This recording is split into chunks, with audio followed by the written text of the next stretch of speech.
a disputar teóricamente, políticamente y construir para desmontar las desigualdades en las que vivimos en nuestra región, en el mundo.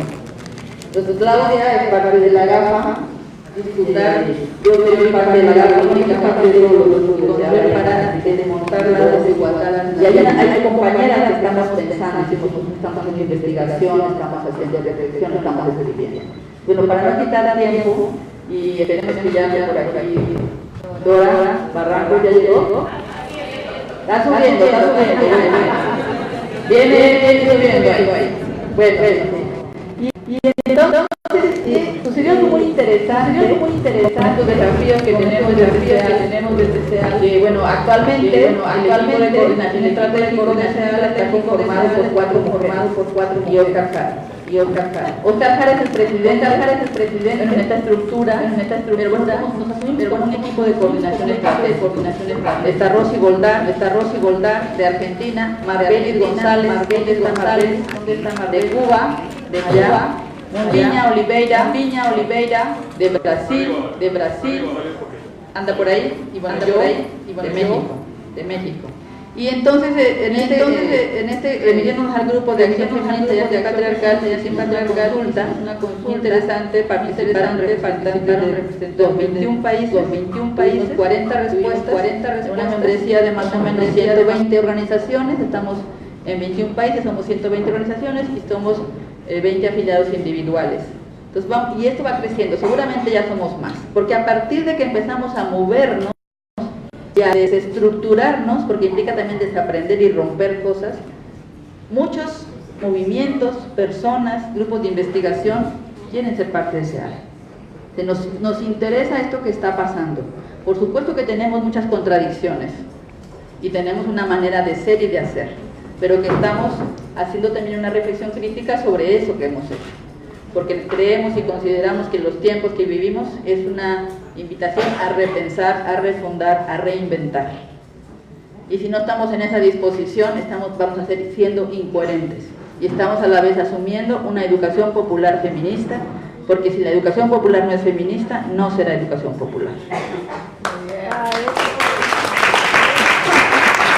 Y esa es una apuesta y tenemos muchos desafíos planteados ahí.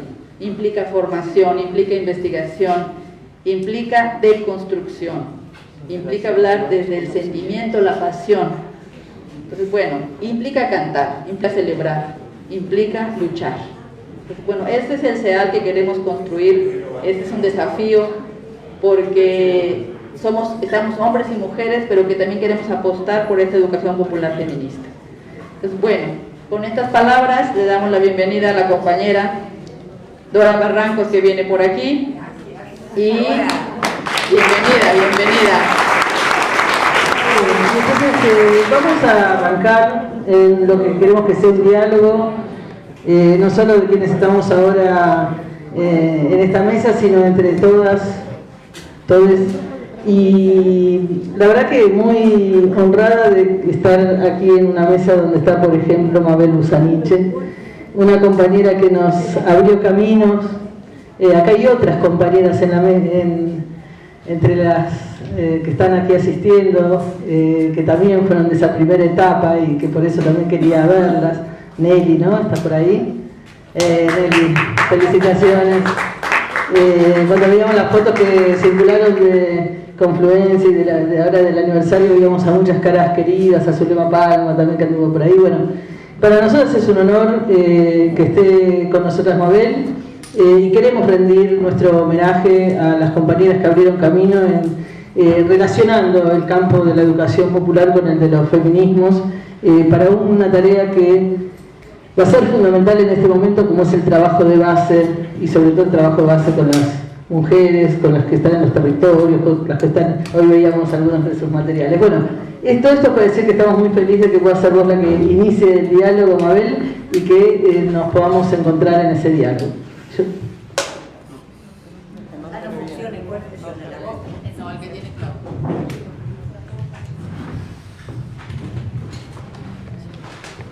Bueno, yo sigo con la emoción de la mesa anterior.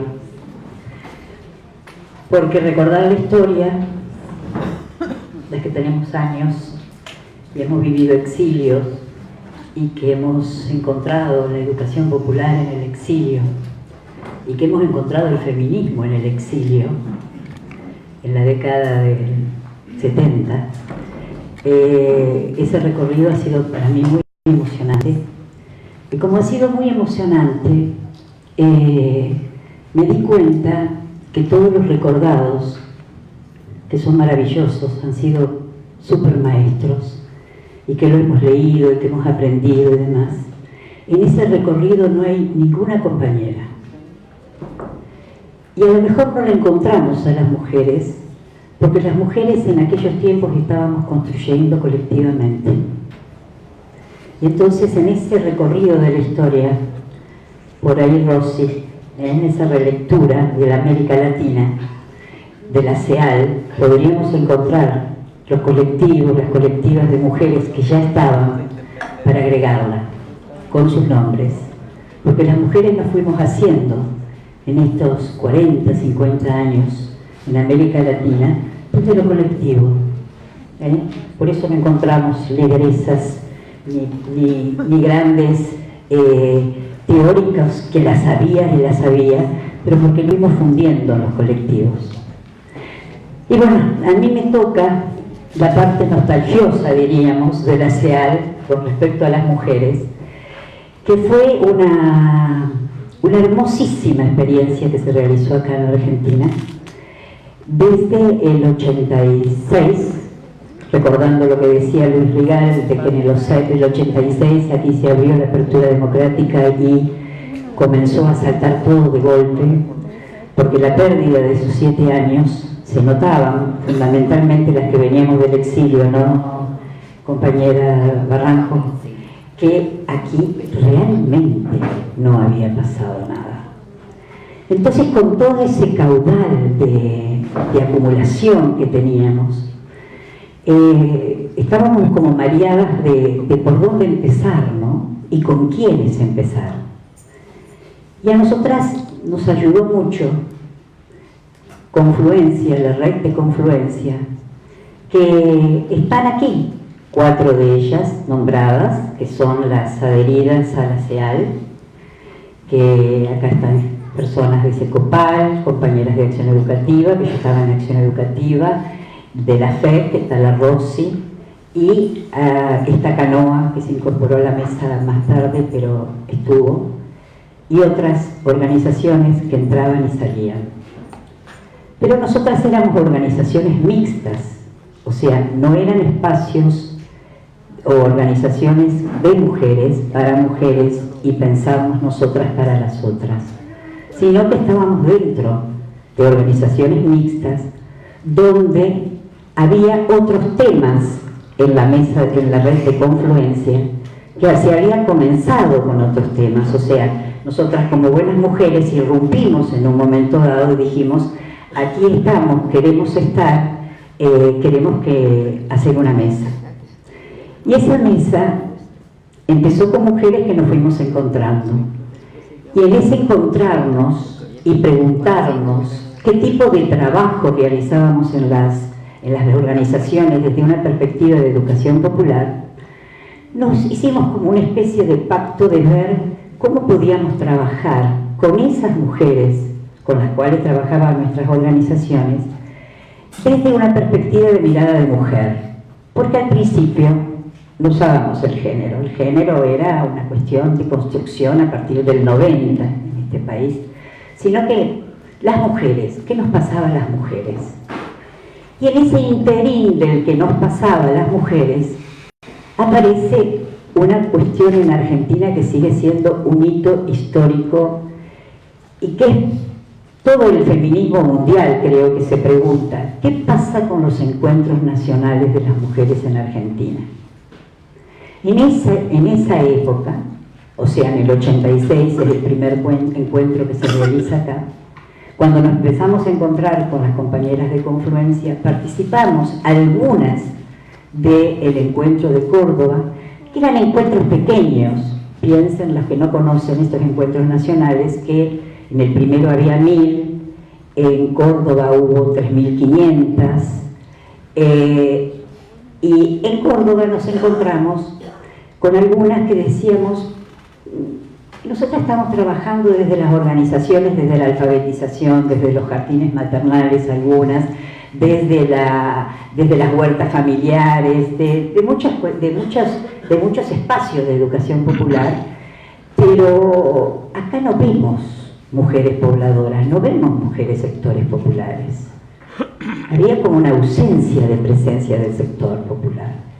Entonces nos prometimos a nosotras mismas que íbamos a tratar de llegar al otro encuentro que se realizó en Mendoza con muchas mujeres. O sea, que íbamos a empezar a trabajar con esas mujeres con las cuales estamos trabajando en territorio para llevarlas al encuentro y ver qué pasaba. Bueno, así lo cumplimos y llegamos a Mendoza. Llegamos a Mendoza con mujeres, sectores populares un poco tímidas y un poco que nunca habían viajado y que nunca habían encontrado esta cosa de hablar entre mujeres, ver qué nos pasa con nuestro trabajo, qué nos pasa en la familia, cómo nos sentimos. Y todo eso, bueno, fueron porque fueron invitadas y nosotras organizábamos. Al llegar allá, no estaba el taller barrial. Estos encuentros se han construido a partir de las inquietudes de otros grupos de mujeres que iban al principio a colocar el taller que querían. Ahora no, ahora hay más de 70 talleres. Es el proceso de los encuentros nacionales. Antes había 6, 7 talleres donde las mujeres entraban de acuerdo a sus gustos para hablar de esos temas que signaba el cartelito. Entonces a Mendoza llegamos, no tantas, habremos sido 80 de las distintas organizaciones. Con la FED nos encontramos y veíamos que no estaba el cartelito barrial y lo pusimos. O sea que ahí comienza problemática barrial, la habíamos puesto para que sea realmente una cuestión motivadora de otras mujeres. Y realmente en Mendoza nos sorprendimos porque había otras mujeres realmente de sectores populares y se hicieron 3 talleres de sectores populares. Así que eso nos entusiasmó muchísimo porque veíamos que por lo menos teníamos un camino que nos mostraba la Argentina de construcción, que era una meta a llegar y encontrarnos con otras, y no quedarnos exclusivamente en los pequeños trabajos que realizábamos sin diálogo entre nosotras. Es así que la mesa comienza a incorporarse a otras organizaciones. Por último está la red de mujeres de La Matanza, que la Nelly anda por ahí, seguramente ella va a aportar, porque te darás cuenta, Nelly, que hemos trabajado muchísimo para tener un video con música y no lo podemos pasar. Así que estoy hablando lo que decía el video y yo tenía que completar. Así que tengo que hablar de la historia y vos seguro me vas a ayudar.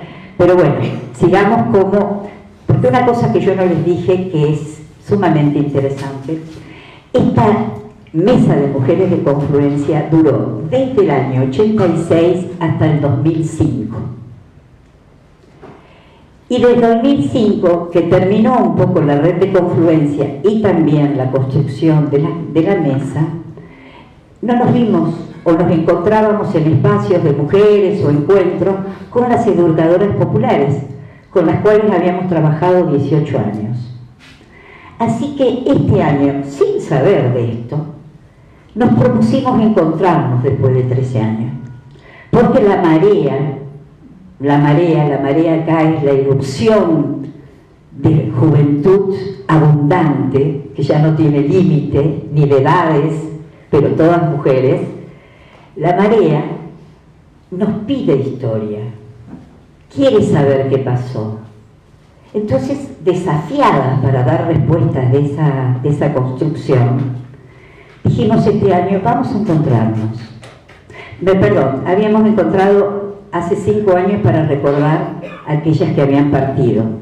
Entre ellas Martita Coelho, gran trabajadora de CIPES. Alida Benhuber, que fue la primera pastora metodista o protestante, diríamos, de la República Argentina, ella holandesa. fascinada por el feminismo, y entonces la mesa la llenaba de satisfacción, porque trabajábamos con las populares, decía ella. Trabajar con las populares era la salvación nuestra, decía ella. Fue realmente el día del Senado acá, cuando lamentablemente no fue votada la ley del aborto, una carpa que llevaba su nombre. O sea, tenerla lida ahí en una carpa grande para nosotras fue impresionante. No me digas que tengo un minuto, porque toda la vida falta acá. Bueno, después pregunten, porque lo único que quiero hacer, porque si me falta un minuto, después sí, algunas conclusiones que tengo, diríamos, o que tuvimos en este encuentro, pero nosotras como mesa tuvimos durante 18 años 3 líneas fundamentales que fueron atravesadas sin dudas por algunos temas que fueron puntualizados por la piragua. O sea, nos interesaban los temas de educación popular en Latinoamérica y cómo nosotras teníamos que además formarnos y dar respuesta a esos temas. Pero por otro lado teníamos los talleres con las mujeres, diríamos, pobladoras. Ay, sacame de mi cosa así. Eso, así mostramos. Ahí está. Y teníamos también lo que llamábamos una línea de producción con aquellas que nosotras les decíamos las teóricas feministas que nos pueden dar una manito en esto. Ella no estaba en aquel momento, o estaba demasiado ocupada con el CONICET o en la universidad, puede ser, pero había otras compañeras de ADEWEN que nos ayudaban. Entonces, ya en el 90, nosotras, por supuesto, nos llamábamos feministas. Costó mucho en Confluencia, en la red de Confluencia, que las mujeres de la mesa se denominaran feministas, pero bueno, los desafíos son los desafíos y lo hicimos. E hicimos 5, diríamos, encuentros de aportes del feminismo y la educación popular al movimiento de mujeres. Éramos tan atrevidas que decíamos que nuestra producción podía aportar al movimiento de mujeres. Y éramos atrevidas y no nos equivocábamos, porque esas producciones fueron muy válidas y muy necesarias. Por un lado, esto, que poníamos nuestra práctica a la luz de los grandes temas, diríamos, de género, y las discusiones de esos encuentros las sistematizábamos y la producíamos en una publicación. Y otra eran los talleres, eran 2 líneas, una de producción que nos ayudaba como educadoras populares, no solamente nosotras, sino otras que invitábamos, y las pobladoras que participaban de distintos lugares. O sea, Confluencia, la red de mujeres de Confluencia, se formó con organizaciones que no están solamente en Buenos Aires, había una sola nada más, el resto estaban en provincias diferentes. Estas pobladoras, toda esa producción que hacían ellas mismas, están plasmadas en estos cuadernitos. Después algunas conclusiones, pero vamos a seguir. Esto es diríamos, la matriz de nuestro trabajo de 18 años y recordada hace un mes después de 13 años sin juntarnos. Pero hay algunas conclusioncitas por ahí muy atrevidas que les gustaría compartir.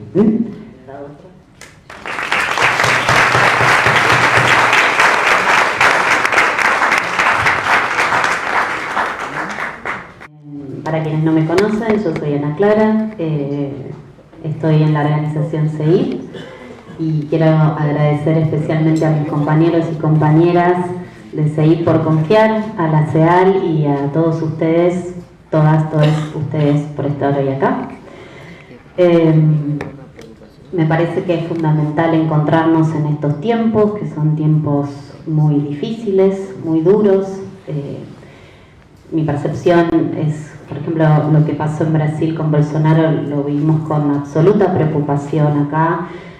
Vamos a dar clases y nos encontramos en la sala antes de dar clases y hablamos del tema. Es algo que nos atraviesa a todos, a todas, y creo que tiene que ver con un avance neoconservador que me parece que se está dando en todo el mundo y en la región especialmente, y me parece que en el caso de Brasil específicamente ha tomado un cariz fascista declarado, con lo cual nos preocupa especialmente. Y nos preocupa también, y al menos a mí, que tengo también un poco de trayectoria en el feminismo, desde mi lugar de mujer, de lesbiana, de parte también de lo que es el movimiento LGTBI, porque creo que el blanco a atacar de este avance, algunos también lo llaman como neoliberalismo punitivo, digamos, el avance es hacia los movimientos sociales, es hacia los sectores populares, pero me parece que también se les presenta como un gran enemigo, como una gran enemiga, este feminismo que, a mi entender, yo creo que se puede pensar como el actual gran movimiento contrahegemónico que estamos viviendo, y que para mí no es, el feminismo para mí no es el movimiento de las mujeres. Yo sé que esto es un poco polémico, pero a mí me gusta pensarlo como un proceso revolucionario. Como un proceso revolucionario, y en todo caso no como un movimiento social, es decir, que atañe a un sector de la sociedad específico que podrían ser las mujeres, sino, y como por ahí lo plantea Rita Segato, como un movimiento de la sociedad. Y como movimiento de la sociedad nos atraviesa a todos, a todas y a todes. Creo que es complejo tal vez analizarlo porque lo estamos viviendo, digamos, no es un fenómeno que ya esté dado ni que sea parte de la historia, sino que está sucediendo, nos está sucediendo. El feminismo tiene una larga historia, larguísima. Acá recién nos cuentan sobre la historia, y me parece sobre todo que hay que destacar las historias nuestras, ¿no? A veces sabemos mucho más de las historias del feminismo europeo que de las propias historias, y yo creo que eso, y sobre todo desde la educación popular, hay que ir a buscarlo, hay que ir a investigarlo. A veces no está de manera sencilla a nuestro alcance, y me parece que si tenemos un pensamiento realmente descolonial, tenemos que ir en busca de estas historias que son las nuestras, las de América Latina.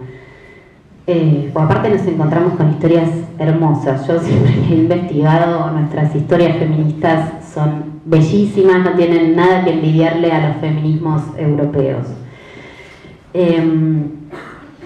ni de Estados Unidos.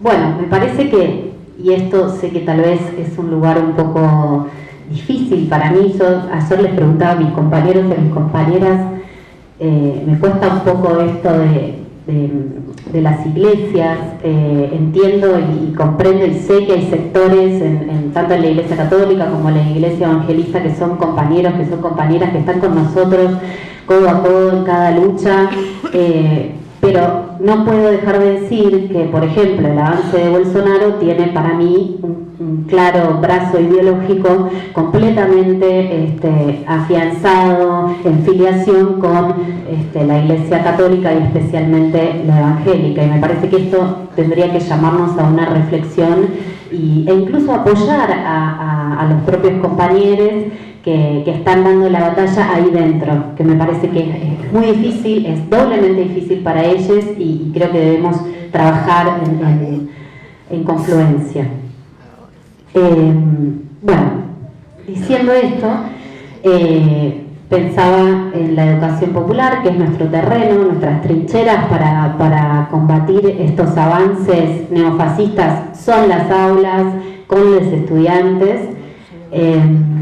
Y entonces pensaba, ¿qué estamos haciendo? ¿Qué estamos haciendo frente a todo esto? Entonces yo quería contarles brevemente lo que estamos haciendo en la organización, y que yo me siento también orgullosa y contenta. En principio estamos llevando a cabo lo que, por ejemplo, dentro del movimiento feminista en Argentina, se plantea una reforma de la educación sexual integral, que es una ley del año 2006, y lo que se plantea precisamente en esa reforma, que lamentablemente no tuvo seguimiento en el Congreso precisamente por el lobby de estos sectores conservadores que la tiraron para atrás, precisamente lo que propone es que la educación sexual integral sea un espacio específico como cualquier otra materia. Es decir, como nosotros damos clases de lengua, de biología, de matemática, bueno, demos clases también en un espacio específico de educación sexual integral. Es decir, no como un taller, como solía suceder, o como una jornada específica, sino como una materia puntualmente de estos temas, que son los que además a los jóvenes, yo estoy más acostumbrada a trabajar con jóvenes que con adultos, y la verdad es que en mi experiencia los jóvenes, al contrario, están pidiendo a gritos que haya más educación sexual integral. A veces yo en realidad las trabas siempre las veo más del lado de los adultos que de los jóvenes. Bueno, me parece que, digamos, siguiendo esta línea de poder establecer de manera seria la educación sexual integral en nuestros espacios educativos, y por supuesto no olvidando la transversalidad de la perspectiva de género en todas nuestras materias, en todas nuestras prácticas educativas, porque creo que el feminismo, la perspectiva de género tiene que estar en cada práctica educativa que llevamos a cabo, pero me parece que también hay un hecho que es importante, que es volver a traer, o en todo caso traer de una vez por todas al cuerpo, que para mí es el gran olvidado, el gran escindido de lo que sería la matriz ideológica occidental y colonial que nos atraviesa, que nos sigue atravesando, y que en la cual, por lo menos yo y creo que muchos de nosotros fuimos formados. Ahora bien, cuando pienso en el cuerpo, en cuáles son los cuerpos, pienso también que no solo la división binaria entre cuerpo y mente es la que tenemos que empezar a repensar, sino también la división binaria, por ejemplo, varón-mujer. Digamos, en nuestras aulas podemos tener estudiantes trans, estudiantes no binarios, estudiantes lesbianas, gays, y creo que hay que darle lugar a eso ya, que es urgente. Cuando estaba pensando en qué decir hoy, se me vino a la cabeza un caso que para mí es muy triste, que es el caso de un niño de 14 años que se suicida. Esto es en la ciudad de Buenos Aires, en el barrio de Barracas, y después de su suicidio nos enteramos que sus compañeros y compañeras y compañeros denuncian que sus docentes y las autoridades del colegio jamás aceptaron llamarlo por el nombre que él había decidido tener, la identidad que él quería tener. Y me parece que hechos como este nos deben llamar a la reflexión de manera urgente,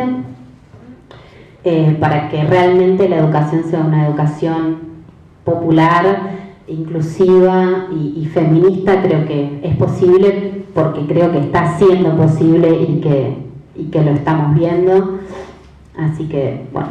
Muy bien.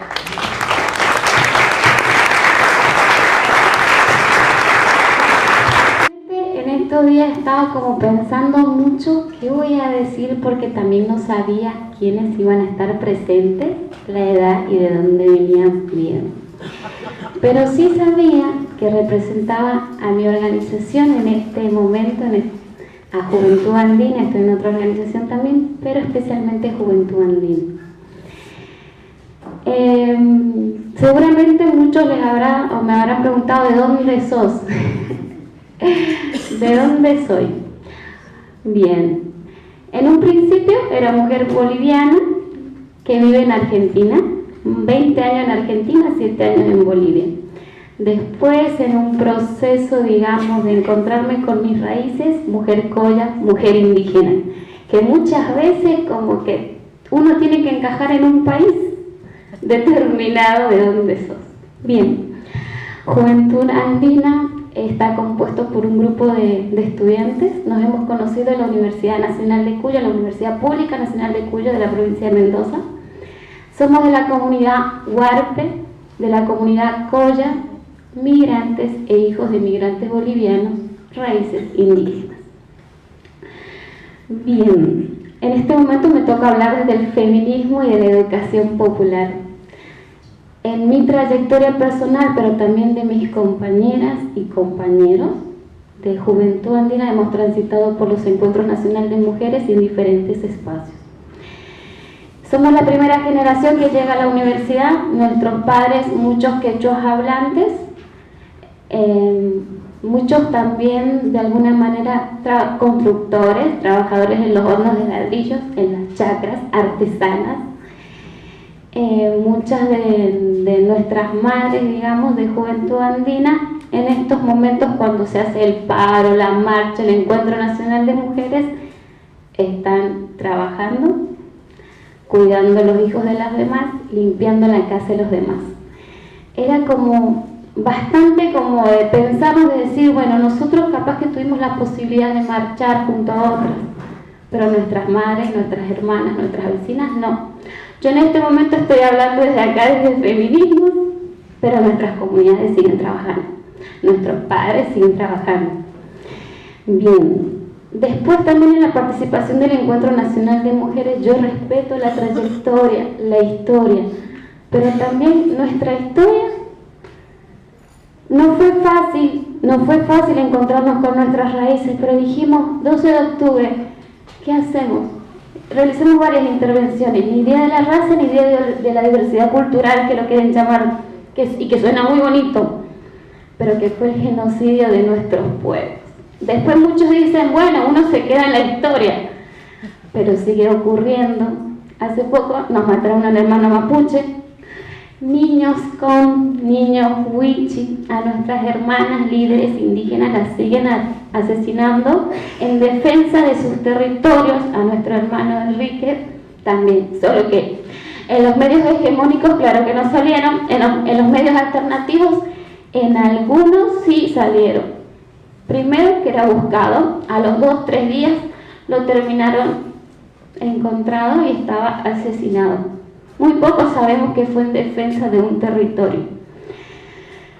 ¿Qué nos pasa muchas veces también de haber transitado como en diferentes espacios y que no calzamos en ese nacionalismo o en esa patria, digamos, de decir, bueno, nos quedamos en la resistencia y dijimos, no, si no van a ver, digamos, ¿por qué tenemos que esperar que los demás hablen por nosotros si nosotros estamos aquí?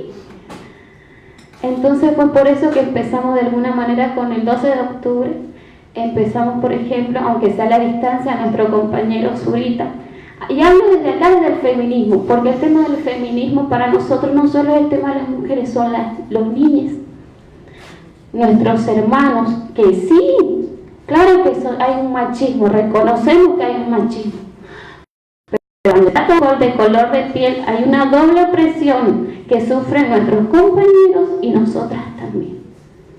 Entonces a nuestro compañero también, aunque sea a la distancia, Zurita, muchos de acá de Buenos Aires les sonará que de alguna manera fue encarcelado injustamente por tenencia de coca en estado natural, cuando el Estado mismo hay una ley que dice que la hoja natural, digamos, no tiene por qué considerarse un delito. Si no fuera por la movilización de nuestras comunidades, él no hubiera salido. Él salió, pero también salió Efraín, que ya hace varios meses que estaba encarcelado injustamente por lo mismo. Y estoy hablando de Zurita, que tiene un documento que dice que es argentino. Él es de padres bolivianos, pero él tiene el documento argentino, no como varios de nosotros que tenemos en el documento extranjero, letra roja, que ahora, por ejemplo, ¿de dónde venís? Ya, eso me lo encontré ya en el aeropuerto. ¿Y a dónde vas? Muchas veces, ¿por qué de alguna manera queremos tocar el tema del racismo? Porque lo vivimos todos los días, en todos los lugares a donde vayamos. Y no importa que estemos en la universidad. No.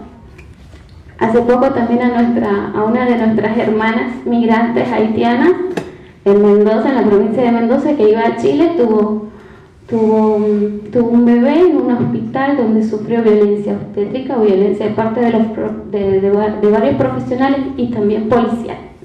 En los medios de alguna manera solo salió que fue una mordida a una doctora, todo de alguna manera la mirada hacia una doctora de color de piel blanca, pero no a ella, sino fue gracias a unos videos que se viralizó donde a ella la estaban violentando. Y una de las barreras básicas, digamos, que era el tema de que ella no hablaba castellano. Ella pensaba que le estaban quitando su bebé, pero en realidad no. Pero ¿cómo de alguna manera? Ella no entendía. Entonces, ¿qué hace una mujer que está en otro territorio, en otro lugar, sola? Piensa que le están arrebatando a su bebé y es la primera defensa que uno tiene. Y también el de cuestionarnos a partir de ese hecho que nosotros no tenemos, que tendríamos que agradecer que hemos podido ser atendidas en un centro de salud, que tendríamos que agradecer que pudimos ir a la universidad, que podemos ir a la escuela, como si somos seres humanos. ¿Cuál es la cuestión? Que nos ponen como muchos rótulos? Como les digo, mujer colla, mujer indígena, mujer boliviana, pero si yo me traslado a otro lado soy migrante. No digo que no tiene nada de malo ser migrante, pero en ese migrante, en esa palabra que muchas veces colocan migrante, hay toda una estigmatización, toda una criminalización hacia nuestras comunidades. En ese rótulo que nos ponen como migrantes, no está ni nuestro nombre, ni nuestro apellido, no está nuestra historia, no están nuestras trayectorias. No, somos migrantes. Y sinceramente en estos últimos tiempos se siente el tema de la persecución, de la criminalización, y más con el decreto, que seguramente muchos ya están al tanto de eso, pero que nosotros cotidianamente lo vimos como nuestros compañeros, por su color de piel, ya le piden el documento, muchos se lo llevan a la comisaría. Y muchas veces, como les digo, el tema del racismo está siempre presente. Y yo creo que tampoco nos tenemos que quedar como en la crítica. No, digamos de alguna manera seguir luchando, seguir en los espacios. Y a mí me suena mucho el hecho de la educación popular. En algún momento tuve la oportunidad de realizar talleres de alfabetización a mujeres migrantes bolivianas con el tema de educación popular y con esa teoría que muchas veces venimos de la academia. Y después dije yo, ¿pero qué estoy haciendo? Si la mujer con la que yo estoy es quechua hablante, que necesita aprender castellano para los trámites burocráticos que tiene que realizar, sí. Pero ¿por qué de alguna manera yo le estoy imponiendo una forma también de explicarse la oración, que el sujeto, que el predicado, que ¿sí? Entonces era como tú cuestión de decir, bueno, que sea un aprendizaje en conjunto entre mis compañeros quechuas hablantes, que ya empiecen a enseñar a otros compañeros lo que es el quechua, su saber, y también igual de nosotros aprender de ellas, que sea como un aprendizaje en conjunto.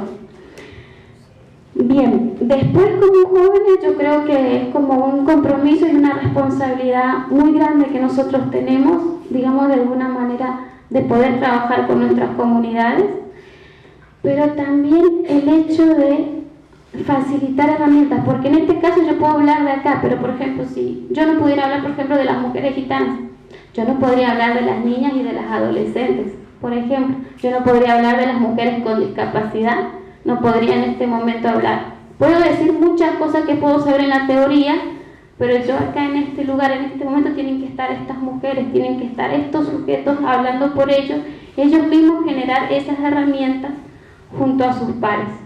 Creo que eso es bastante en esa educación popular que se quiere perseguir, digamos. Bien, nada más. Gracias.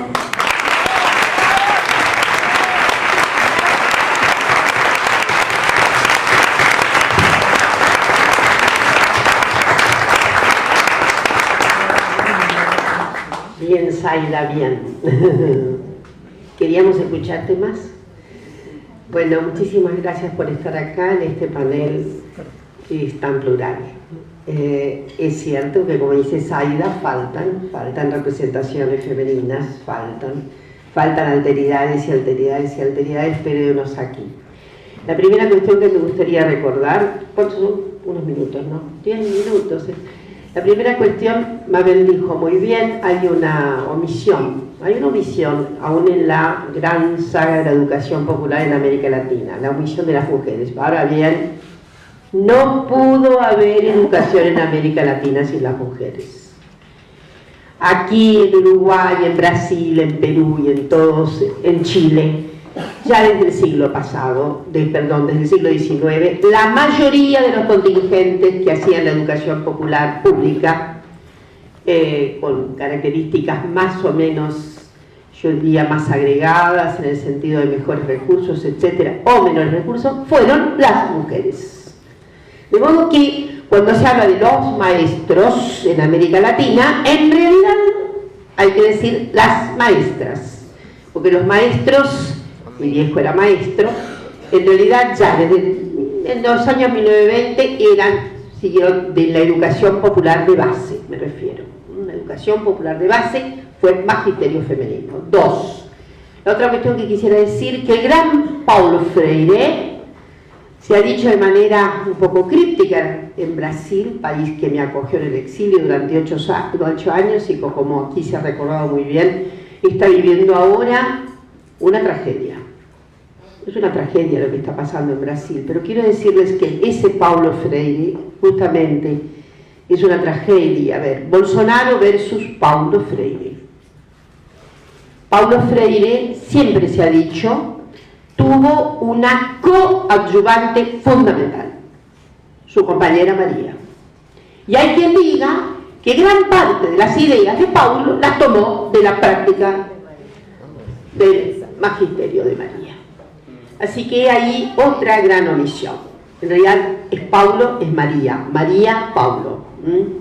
La tercera cuestión que me gustaría decir acá es que efectivamente, Mabel recordaba muy bien, yo en los años 93, 94, es cuando más recién comienzo digamos, a hacer una militancia un poco más cívica. Hasta ese momento teníamos un trayecto de recuperación del feminismo dentro de la academia, etcétera, que es toda una saga. Evidentemente el feminismo no había sido reconocido en la academia, es a partir del 91, 92, 93, es como al feminismo le pasó también en la universidad algo parecido a lo del tango, de la periferia al centro. Y obviamente la palabra género, el concepto de género, que es un concepto, a ver, estas gentes antiderechos que están por ahí preocupados por la ideología del género, les vamos a decir que en realidad el género, sexo ya es una construcción social, así que si quieren podemos hablar de sexo explícito. ¿Les gusta más? Vamos a hablar del sexo explícito que tienen las personas, del derecho que tienen a sexos diferentes. En realidad, digo, no hay que preocuparse por eso, ¿está claro lo que quiero decir? Vamos a decirles en todo caso, es intercambiable porque el sexo es social. Y los sexos son sexos sociales, no son sexos biológicos. La biología es lo de menos, cada vez entraña un diminuto aspecto de nuestra vida, no podemos correrla del todo. ¿Saben por qué? Porque a pesar de que la edad es social, la edad es completamente social, tiene poco que ver con el diagrama biodemográfico. La edad es social, ser niño hoy es completamente diferente de serlo hace 2 siglos atrás. Ser una vieja como yo hoy es completamente diferente de hace 50, 60 años atrás. Por lo tanto, son conceptos sociales. Y no quieren sexo, vamos a dar sexo. Entonces, la otra cuestión sí que nos preocupa, y con esto quiero cerrar, es cómo hay un patrocinio, un arco feminista, que como se dijo muy bien, es un arco feminista en donde hay una acogida central en torno de los derechos de las mujeres, de las otredades, pero que tiene que ver, cuando hablamos de una escuela feminista, de una universidad feminista, estamos hablando de lugares de equidad, de lugares donde no puede haber discriminación, de lugares en donde tiene que haber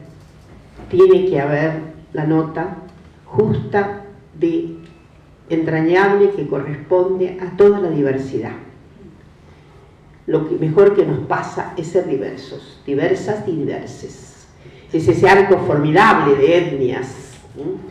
Y lo peor que nos pasa, lo más terrible que le pasa a la humanidad, no es el cambio sexogenérico. Lo que le pasa a la humanidad de más terrible es la inequidad, la injusticia y la discriminación. Eso es lo terrible. De modo que una educación popular feminista efectivamente tiene que comenzar reconociendo esto que acabamos de decir. A veces hemos pensado que si se convulsionara toda la educación popular en orden al feminismo, estaríamos al divino botón en este momento y predicando. Porque habría una cuestión íncita acerca de cómo han sido las jerarquías y las varianzas diferenciales de varones y mujeres, un arquetipo construido en algún momento de la historia de la humanidad que se consagra como una cuestión, vaya a saber, autorizada por quién.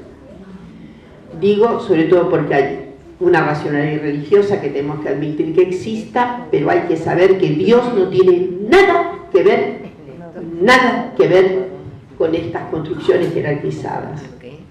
He visto que estas formas fundamentalistas recientes son muy agraviantes hasta de Dios, porque suponen que la naturaleza está antes que Dios. Miren ustedes. ¿No es así? Hablan en nombre de una esencialidad bio-natural, en donde Dios es lo de menos. ¿Qué tal?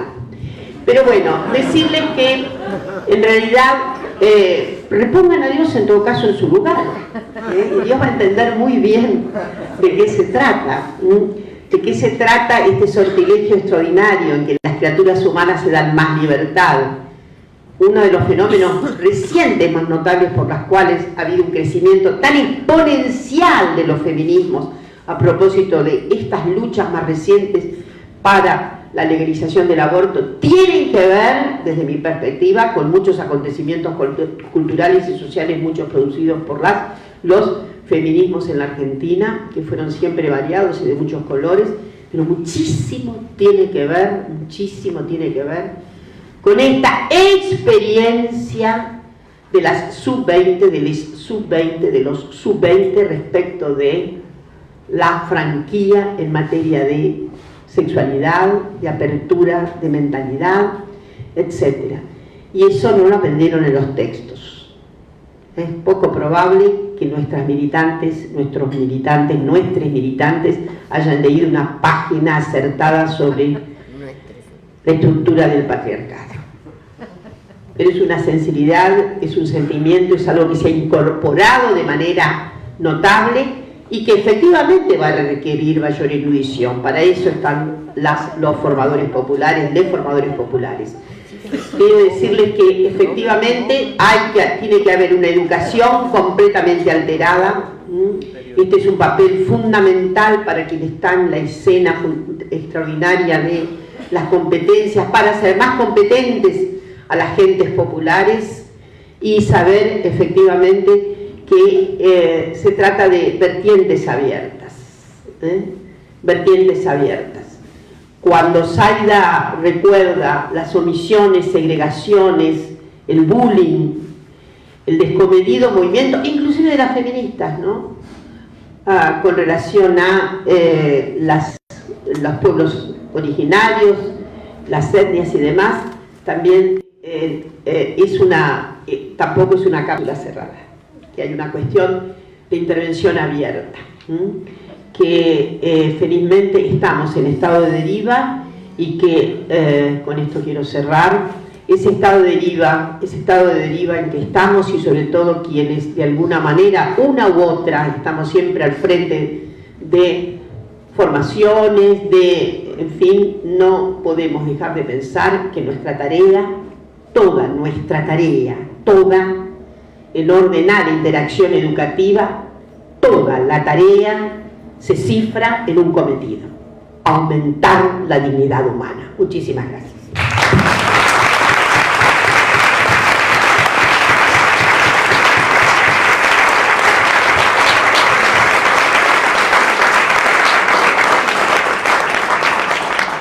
Bueno, les agradezco mucho a las 4 compañeras que cumplieron así con el tiempo, porque la idea es hablar entre todas, todos, e incluso todos,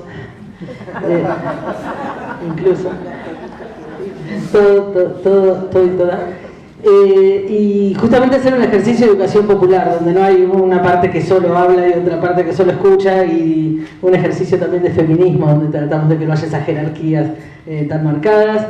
Entonces abrimos, la propuesta sería así: habría intervenciones de 3 minutos si pueden ser, una rondita, también si las compañeras quieren interactuar con esas intervenciones lo hacemos, es diálogo, sabemos que a Mabel le quedó una parte que todavía lo va a integrar, pero en algún momento que sea necesario sería muy interesante, nos queremos saber las propuestas que traían.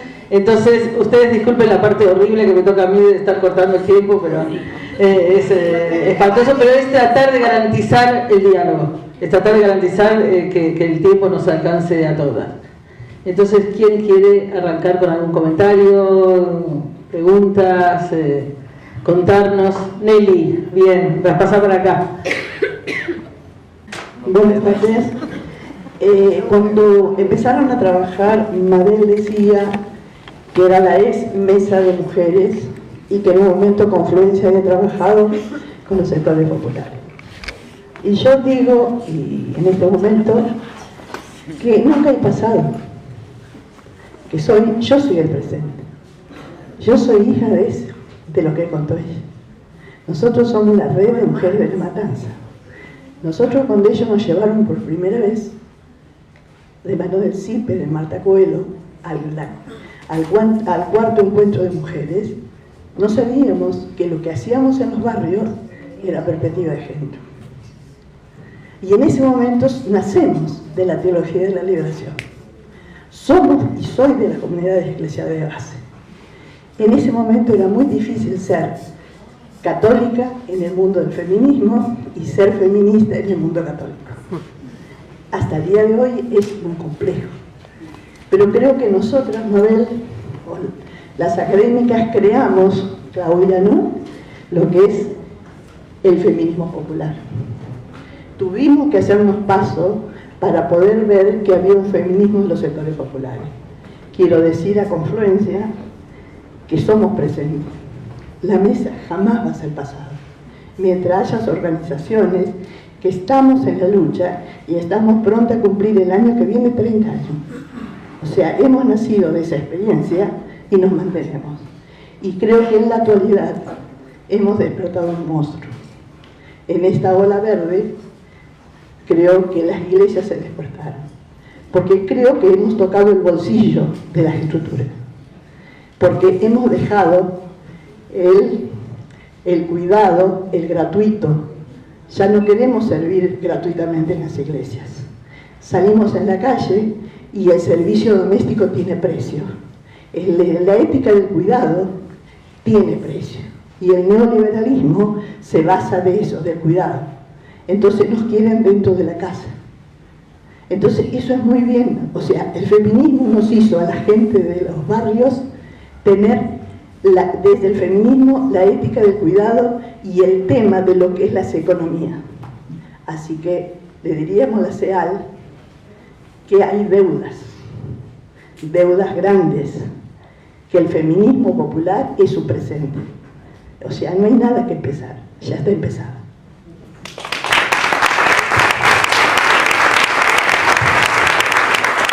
Bueno, hola, buenas tardes primero, gracias a todas y a todos por estar. Yo en realidad quería contar un poco una situación, unos minutitos. En Córdoba particularmente ahora, no, me echando con la educación popular, el feminismo, yo soy educadora popular, feminista.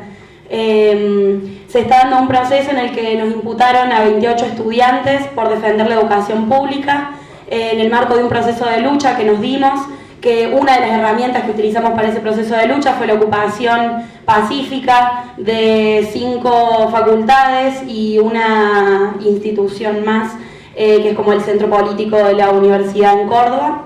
En el marco de esto, a nosotras se nos imputa por una usurpación con un montón de falencias legales, que bueno, nada, se está desarrollando en este momento, estamos yendo a declarar ya vienen 24 compañeras, 22 compañeras vienen declarando, quedamos 6 y bueno, a nosotras 2, a mí y otra compañera más nos toca declarar este miércoles a la mañana en Córdoba. Bien, ¿por qué cuento esto? Más allá de lo gravísimo que es imputar, como estamos viendo esta avanzada de derecha, ¿no?, y criminalización a quienes luchamos en toda América Latina y el Caribe, en toda nuestra Vía Yala. Más allá de eso, también para compartir un poco cómo se dio todo este proceso que tuvo un montón de particularidades y cómo se vio atravesado desde la educación popular y el feminismo, que la verdad que es realmente interesante y nos está dejando un saldo organizativo y de mucho aprendizaje. Nosotras, ¿cómo llegamos a estas medidas de lucha, a estas herramientas? A través de las asambleas de base, en las cuales pudimos confluir entre asambleas de distintas facultades, en una gran asamblea interfacultades, construyendo poder popular, realmente poder popular, pudiendo encontrarnos a discutir, a pensar, a hacer investigaciones con herramientas de que la academia muchas veces no nos brindaba, sino nuestras organizaciones sociales, a quienes militábamos en algunos espacios.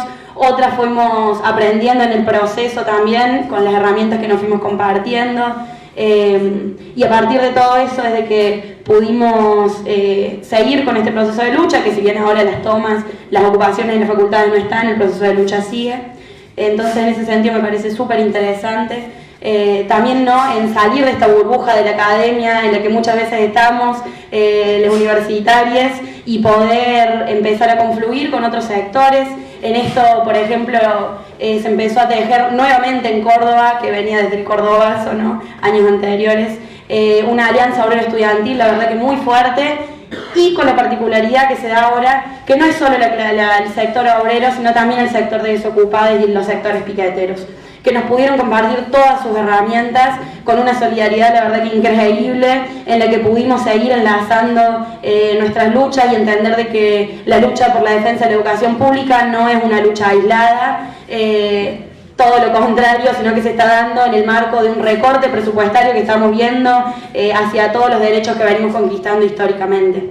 Eso por un lado, y por otro lado también cómo se vio atravesado todo este proceso de lucha desde el feminismo, los feminismos, cuando nada, desde la manera de organizarnos que tuvimos, no es casualidad que de las 28 personas imputadas, 19 seamos compañeras, no es para nada casualidad, habla mucho del rol que tuvimos las compañeras en todo este proceso, en el que también de formas de cuidados estuvimos conviviendo 2 meses con un montón de personas en los procesos de ocupaciones que duraron 2 meses.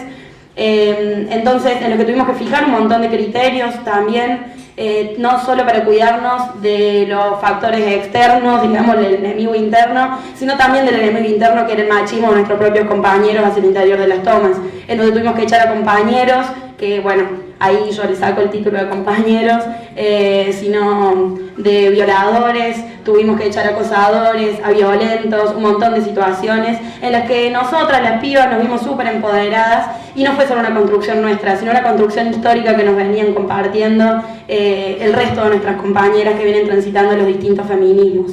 En el cual nos venían contagiando desde la lucha por el aborto legal, seguro y gratuito que estamos dando en este momento en Argentina, que en ese sentido también como asambleas, perdón, solo esto, en ese sentido también como asambleas, como pudimos tener también una conexión, ¿no?, con la lucha por el aborto legal, seguro y gratuito, estando presente en las vigilias, en las distintas asambleas de Ni Una Menos que se dan en Córdoba, y levantando reivindicaciones propias también de los feminismos dentro de nuestro pliego de reivindicaciones, como lo es el cupo laboral trans, como lo es también el sacar todas las simbologías religiosas de la universidad, o como lo es, por ejemplo, el aumento del presupuesto de la violencia de género, que en Córdoba particularmente es de 30 centavos por mujer, sin no contemplar a el resto de las identidades que nos encontramos.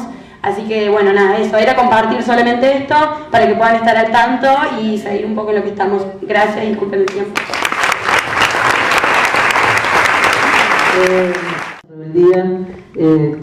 Quisiéramos, hubiéramos querido que pudiera tener un poquito más de tiempo para compartirlo esto, pero sí queremos hacer un pedido a la solidaridad de las organizaciones del CEAL para que todas las compañeras que están criminalizadas puedan tener el apoyo, y ella, que el miércoles tiene que estar en los tribunales, pueda tenerlo también. Lucre.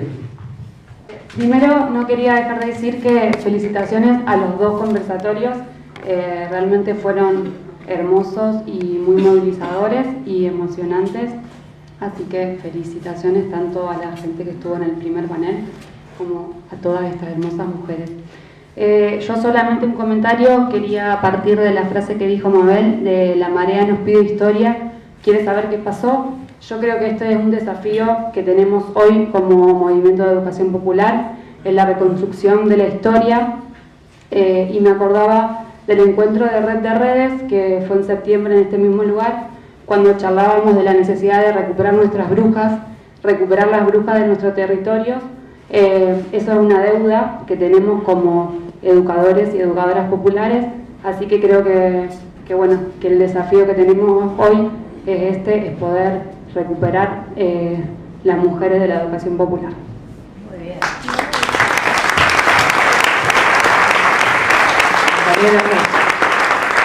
¿Algo más? Yo salgo con algunas preguntas, ¿no? Me encantaría saber, quizás fuera de acá, ustedes expliquen, porque saqué una foto de las camisetas de los hombres, ¿no? Con educación popular feminista, cómo los hombres están siendo envueltos en este proceso, que tampoco lo va a inventar así nomás, escuchando a las mujeres, ¿no? Y me parece muy interesante de verlos así,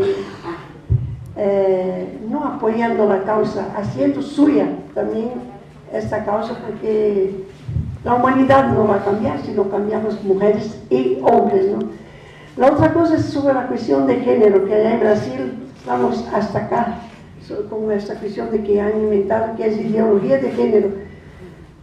De cuando aprendí es que el feminismo es un instrumento teórico para una práctica política, y las relaciones sociales de género es sencillamente una forma de analizar la realidad, ¿no? Entonces, yo no voto, me parece que fue bastante interesante inclusive para incluir esa cuestión de que no va a cambiar la situación de la humanidad si solamente si no envolvemos, ¿no? Este análisis, cómo las varias sociedades, inclusive las socialistas, se han apropiado, ¿no? De esa cuestión de la subordinación de las mujeres a los hombres, ¿no? A pesar de todo lo que hacemos, pero no como parte de la construcción de las sociedades. A mí me da mucha pena cómo eso ha sido así asumido, por ejemplo, en las Naciones Unidas, ¿no? La cuestión de género. Me acuerdo que en una de las conferencias una africana decía, no tengo por acá, porque ahora ponen en todos los papeles, en todas las declaraciones que la cuestión de género va a ser considerada, no hacen nada, pero está escrito, ¿no? Y los programas no cambian. Entonces, a mí me ha ayudado bastante poder trabajar sobre este concepto, ¿no? De análisis. ¿Qué pasa con las mujeres y qué pasa con los hombres en tal y cual cuestión? Para mostrar que el feminismo no es un asunto de mujeres, él viene de las mujeres para toda la humanidad, ¿no? Entonces, no sé si ustedes quieren un poquito.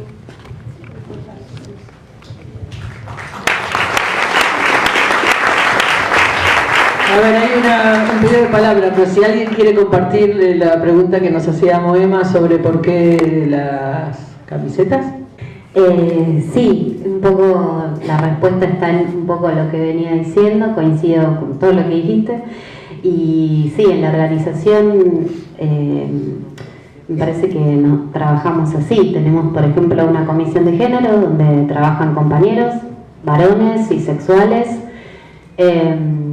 homosexuales y sexuales, digamos, no hacemos diferencia. Sí tenemos un trabajo de género específico, pero no hacemos diferencia en quién participa.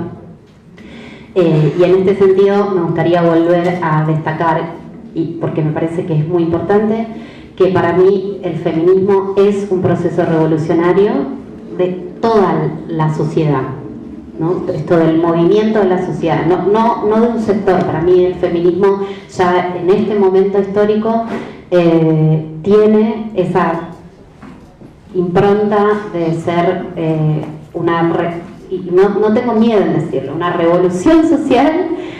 Creo en ella y creo que nos interpela a todos, todas, todes. No creo que sea algo específico, incluso con las transversalidades que puede haber de etnia, de clase. Me parece que es más todavía.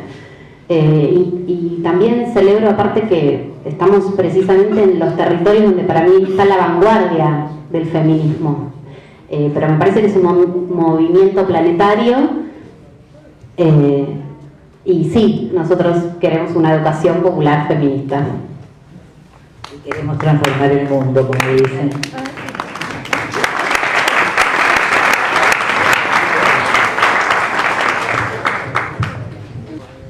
Bueno, hola, buenas tardes. Yo soy Mica, soy parte de Pañeros en Rebeldía de Córdoba. Y por ahí nada, quedé como queriendo por ahí aportar al debate y a lo que han dicho las compas, algunos elementos en torno a la educación popular y qué tareas nos tocan en la construcción de una revolución feminista que estamos caminando, ¿no? Bueno, las compas caracterizaron muy bien la coyuntura, la avanzada fascista de la derecha, de los discursos misóginos y de odio, y los fundamentalismos religiosos también avanzando sobre nuestros territorios, y cómo resistimos a esto, digamos, cómo construimos un poder popular feminista que resista ante esta avanzada y en este tiempo, ¿no? Nosotras consideramos como muy necesaria la construcción de feminismos populares, feminismos que se construyan desde las oprimidas, poder visibilizar quiénes son esas oprimidas, entendiendo esto que planteaba muy bien la compa de la Movimiento de Juventudes Andinas, de cómo se entraman los distintos sistemas de opresión, el patriarcado, el capitalismo, el racismo, el colonialismo, cómo constantemente golpean y nos atraviesan también en los cuerpos y las cuerpas. Y en ese sentido poder visibilizar las oprimidas, poder visibilizarlas y poder nombrarlas también en tanto categorías que mientras sigamos siendo oprimidas van a seguir siendo estratégicas. Tenemos que poder nombrarnos mujeres, tenemos que poder nombrarnos lesbianas, trabas, trans, migrantes, campesinas, indígenas, originarias, afro, poder reivindicarnos desde esas categorías porque somos las sujetas revolucionarias de esta revolución feminista, ¿no?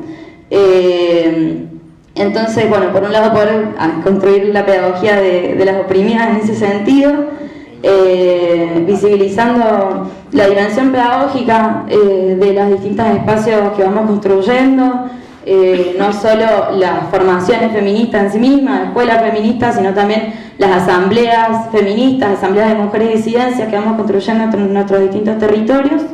Y bueno, y en tanto dimensión pedagógica, poder pensar en qué tareas nos tocan como educadoras populares, el poder pensar por un lado en la necesidad de visibilizar nuestras trayectorias, nuestra historia como movimiento, que también lo planteaba la compa de la campaña, poder recuperar de dónde venimos de 33 años de encuentros nacionales de mujeres, venimos de 15 años de campaña por el derecho al aborto legal, venimos de construcción de determinadas estrategias, desde la unidad, la acción en la calle, estar constantemente produciendo conocimiento, produciendo saberes populares, saberes feministas y discutiendo constantemente en ese diálogo. Entonces, por un lado, poder recuperar nuestras historias, nuestras trayectorias, generar a su vez espacios de diálogo, instancias de compartición entre nuestras distintas trayectorias, los distintos conocimientos y saberes que construimos en ese caminar, poder generar instancias de formación que no apunten a formar cuadros políticos o no figuras para los medios masivos, sino en la construcción de esos saberes y en propiciar espacios de diálogo que permitan, entre todas esas trayectorias distintas que vamos caminando, generar otra síntesis, otras construcciones, otros diálogos, poder pensarnos y proyectarnos en la unidad que necesitamos en este momento hacia el futuro, pudiendo pensar también en nuevas estrategias, pero siempre en eso, digamos, en poder dialogar desde las distintas trayectorias y experiencias que atravesamos.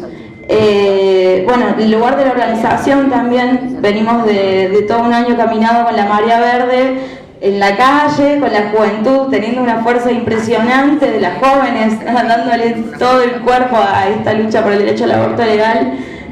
y también vemos que es importante que eso implique también la organización feminista, que esas pibas que estuvimos en las calles todo este año podamos seguir el año que viene habitando esos espacios, disputando el aborto legal, la ESI y organizándonos como organización feminista.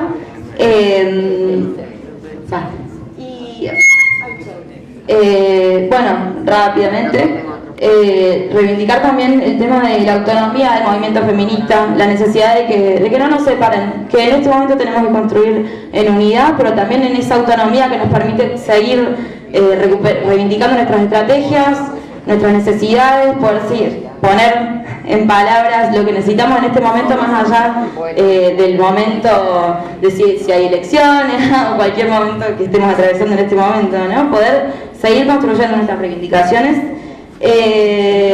Y bueno, sí, eso. No, por ahí pensar en eso, en las tareas de las jóvenes y lo que nos toca hoy, el poder seguir construyendo este poder, poder seguir disputando por el derecho al aborto y nada, mantenernos en las calles. Está la compañera, pero ella había pedido la palabra. Pequeñito para aclarar desde qué lado o desde dónde estamos pensando el tema de los feminismos dentro de nuestra organización, por ejemplo.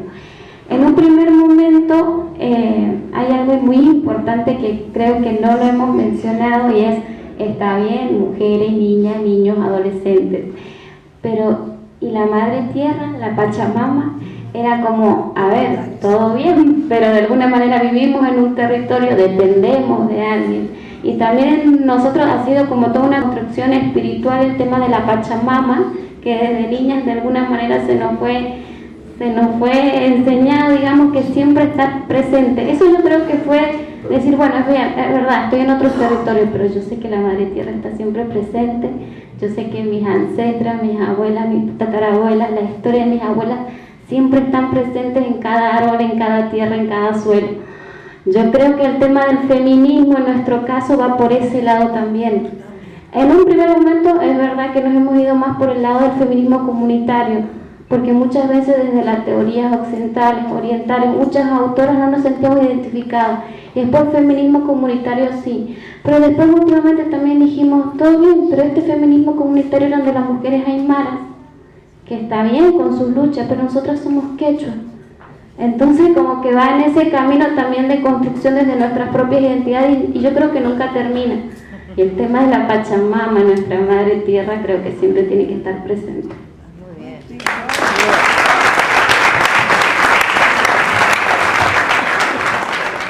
En ese sentido, mi papá es artesano, mi papá músico, mi mamá artesana. Entonces nosotros también cultivamos esa parte también, de hecho hemos vivido, estudiado de parte de eso. Entonces, bueno, mira, mi papá que morocho, siempre lo paraba la policía porque tocaban los subtes, y a mí me daba mucha bronca, decía, pero ¿por qué? A él justamente, morocho, ¿no? Esta aportación de rostro, ¿no? Entonces yo decía, bueno, cuando sea grande voy a ser abogada, y bueno, y así pensaba cambiar el mundo, pero bueno. La realidad por otro lado.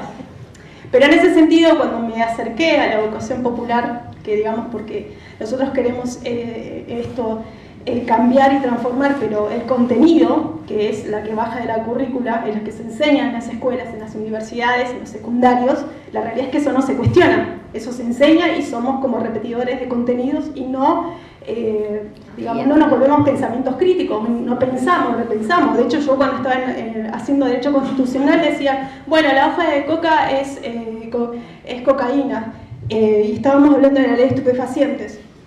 Entonces yo levanto la mano y le digo, no, la hoja de coca, yo para estudiar mastico hoja de coca, lo cual a mí no me produce nada de esas cosas. Entonces una compañera levanta y me dice, ¿vos sos indígena? Ah, yo pensé que los habían matado a todos ustedes porque mataban gente. ¡Wow! Dije yo, bueno, la uva, ¿no? O sea, entonces, en ese sentido, uno con la experiencia propia, me acerco a la educación popular repensando estos contenidos. Más en la Villa 31, lugar donde son todos guaraníes, si bien no se reconocen con su identidad, pero hablan guaraní. Entonces, en este sentido, me repensé como mujer indígena, como mujer de decir, a ver, ¿qué vamos haciendo digamos, desde mi postura indígena, ¿no? Con esto que uno va viendo, soy abogada, violencia de género es el común denominador en la Boca porque hago asesoramiento ahí, digo, era el común denominador, pero ¿cómo hacemos para descolonizar esto también, no? Entonces, yo me lo repensé, doy una materia que se llama Historia de las Luchas Sociales, que tiene que ver, digamos, de repensar las sociedades, qué tipo de sociedades queremos, cómo lo queremos cambiar. Una de las cuestiones que nosotros habíamos replanteado era el Ayllu como una forma de una sociedad totalmente diferente, ¿no? Con sus instituciones y todo, pero diferente. Entonces, en ese sentido, me pregunté, ¿por qué no empezamos a revalorizar a mujeres indígenas como fue Bartolina Sisa, Micaela Bastidas, que han sido, antes de la conquista, antes de los 526 años acá, de la llegada de los españoles, fueron las mujeres que se levantaron? Entonces yo me lo preguntaba y le decía, y a mis alumnos yo les decía eso, empecemos a revalorizar todos los actos del 12 de octubre, y les decía, presenten en guaraní. Lo trajo una compañera que era guaraní, no, vos hablás en guaraní que ellos entienden, ni una mosca. Invité a don Osvaldo Valle para que hable, que haga su disertación, y nuestra compañera Cristina habló en guaraní. Vos hablás entonces en guaraní, ellos entienden. Y hoy es por hoy que el idioma es importante, porque la interculturalidad, hablar en el idioma es importante, porque todo viene del español, pero es de la conquista. Y nosotros, si nos queremos acercar a los pueblos originarios, hay que empezar en las educaciones, en estos bachilleratos populares, empezar a implicar el tema del idioma. Es importante, porque también es una forma de recambiar, porque no es lo mismo pensar en guaraní que pensar en lo que estamos hablando nosotros. Bueno, eso nada más quería...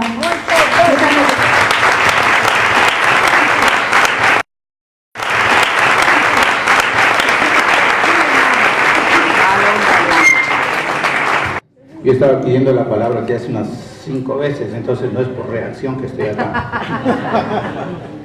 La experiencia en Ecuador respecto de la lucha de las mujeres, el feminismo y género es bastante compleja. Sobre todo para quienes, como nuestra organización de una ONG de Comisión por la Defensa de los Derechos Humanos, que venimos acompañando al movimiento indígena desde más de 20 años, no es tan fácil introducir en un mundo mayoritariamente masculino, inclusive a nivel de las dirigencias, una serie de planteamientos de la equidad de género, planteamientos feministas más radicales. Una de las organizaciones regionales de Ecuador, en los años 90, bueno, hubo el levantamiento del 90 en Ecuador, que fue direccionador para varias luchas de los indígenas en América Latina. Pese a todas esas movilizaciones, una de las organizaciones regionales, por ese machismo inherente a la sociedad, inclusive a la vida comunitaria, inclusive en su comité ejecutivo, en la dirigencia de la mujer, tenía un hombre. Eso hubo que cambiar en una asamblea bastante dura, porque no se quería así nomás ceder una dirección. No es tan fácil. Uno de los argumentos que se tenía, no solo para eso, sino para cambiar de manera general la presencia de las mujeres en el liderazgo, era que la mayor parte de las luchas que hemos hecho en el Ecuador, entre movimientos sociales, movimientos indígenas juntos, las mujeres ahí van siempre adelante. Ellas pedían ir adelante.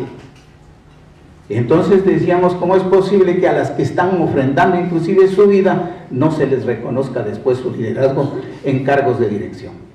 Un elemento. Esta lucha que hemos llevado a cabo en Ecuador, les digo, desde el movimiento de 1990, que movilizó al resto de la sociedad, estaban bastante parados, movimiento sindical, movimiento estudiantil y todo. Habíamos votado gobiernos, pero ya estaba eso casi muerto.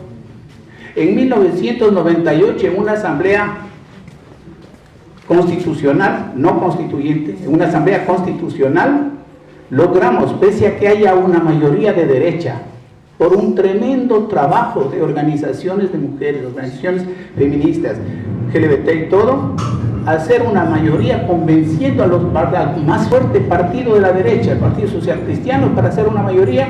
1998, la Constitución de Ecuador incluyó un artículo de libertad de orientación sexual, la segunda constitución en el mundo luego de la de Sudáfrica.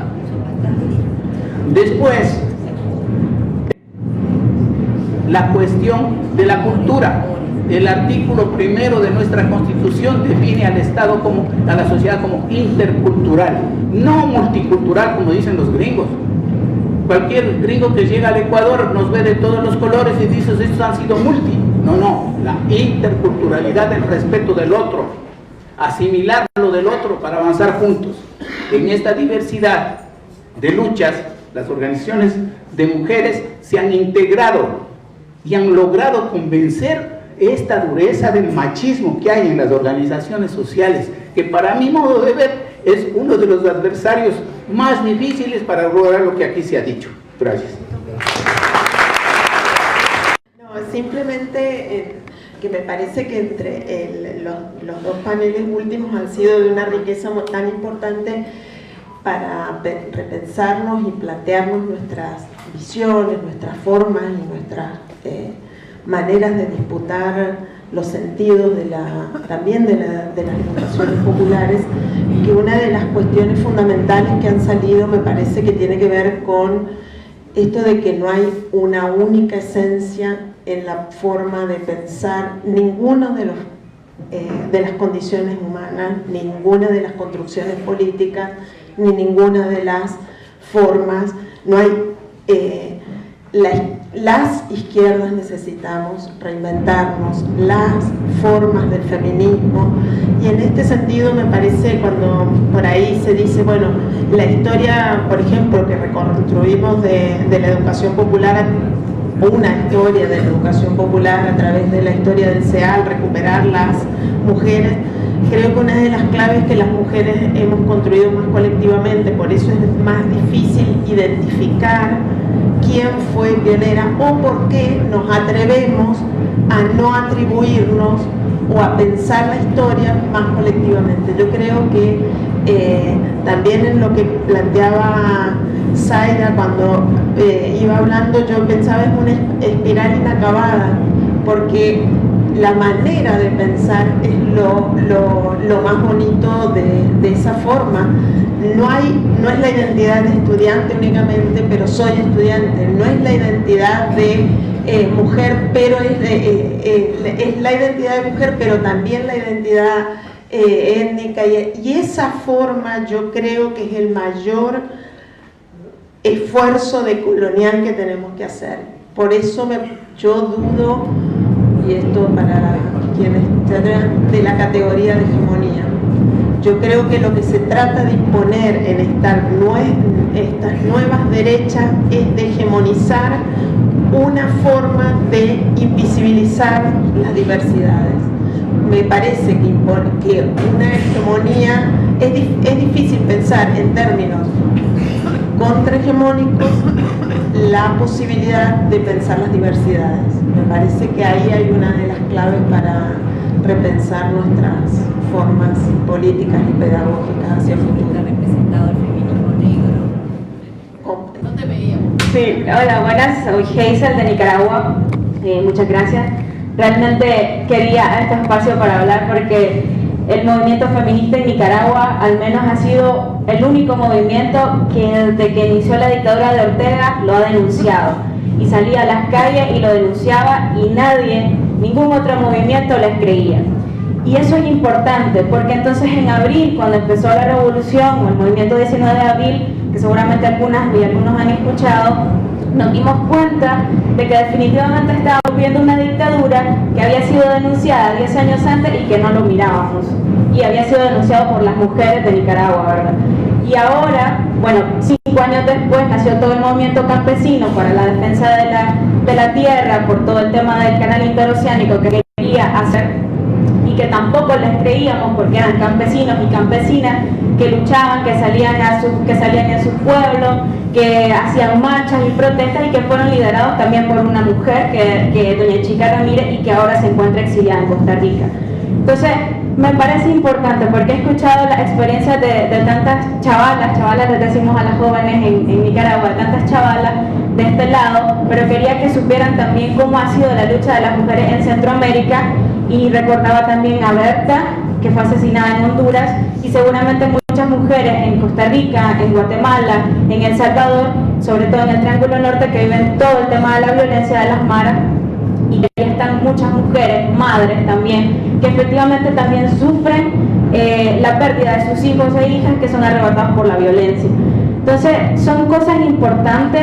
Creo que este espacio es óptimo porque en Nicaragua ahorita no estamos teniendo este espacio, y si estuviéramos en un espacio público es muy probable que yo, por ser mujer y por ser joven, ya estuviera en el Chipote, que es la cárcel donde meten a todos y a todos los presos políticos que hay actualmente, que hay más de 500, ¿verdad?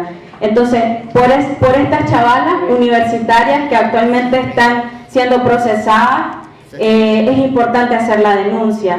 Por las Madres de Abril, que es un nuevo movimiento de mujeres madres, tías, abuelas, que surgió después del movimiento 19 de abril, y que también hacen sus denuncias por justicia, por tantos desaparecidos. Por esas mujeres también vale la pena hablar en espacios públicos, que ahorita en Nicaragua no lo tenemos, pero que en este momento ha sido óptimo y ha sido necesario, ¿verdad? Y pienso que algo muy importante desde la educación popular, y que se hablaba en el primer panel, es que la sociedad en Centroamérica, no sé en toda la, pero al menos en Centroamérica, tiene una deuda enorme de formación política a las nuevas generaciones.